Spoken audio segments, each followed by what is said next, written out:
Consider the circuit shown with an EMF for the battery of 6 volts, an inductance of 8 millihenry, and the resistance of 4 ohms.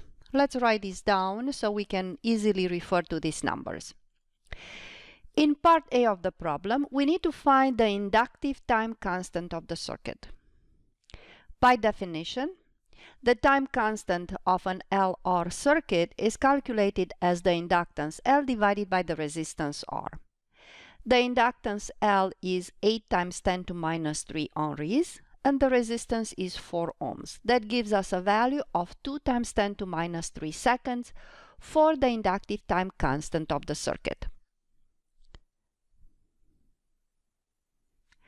I have added the value of the time constant to the data for the problem. In part B of the problem, we need to find the value of the final steady-state current in the circuit. After a long time of having the switch S closed, the inductor simply behaves like a wire. So the only thing that you have in a circuit in this case is the battery with the EMF of 6 volts and the resistor with a resistance of 4 ohms. From Ohm's law, we can find the current as the EMF divided by the resistance, where the EMF is 6 volts and the resistance is 4 ohms, and that gives us a value of 1.5 amps for the current in the circuit a long time after the switch was closed, when the current is no longer changing. This is the maximum value of the current in the circuit. In part C of the problem, we need to calculate the current in the circuit 250 microseconds after the switch is closed.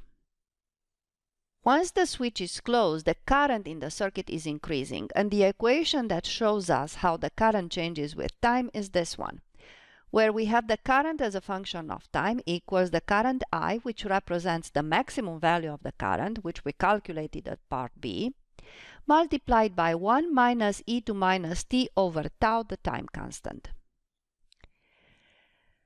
The time at which we need to calculate the value of the current is 250 microseconds.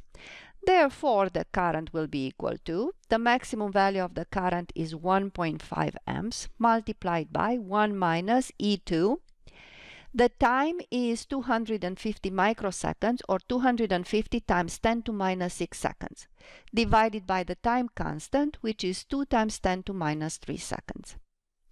Using a calculator, we obtain a value of 0.17 amps for the current after 250 microseconds after the switch is closed.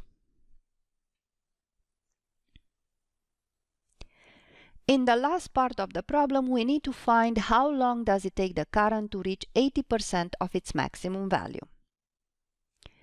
Well, the current changes with time according to this equation.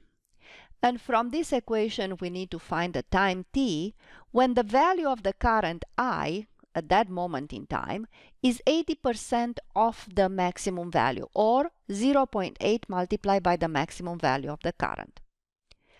We replace this value for the current in the initial equation, so we replace the current I with 0.8 times maximum value of the current. And as you can see in this new equation, we can divide the entire equation with the current I. And we are left with 0.8 equals 1 minus e to minus t over tau. Or, from this equation, we can write e to minus t over tau equals 0.2. We apply a natural log to both sides of the equation, and we have that natural log of e to minus t over tau equals natural log of 0.2.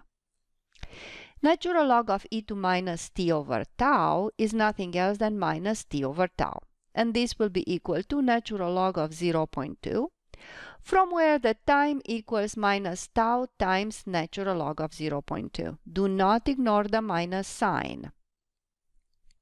Natural log of 0.2 is a negative number, and therefore the minus sign in this equation is very important, because time cannot be negative. You cannot have a time that has a negative value. We replace the time constant with 2 times 10 to minus 3 seconds, multiplied by natural log of 0.2, and using a calculator we obtain a value of 1.3 times 10 to minus 3 seconds for the time it takes the current to reach 80% of its maximum value. As you can see, the current increases to its maximum value in a very short amount of time, on the order of milliseconds.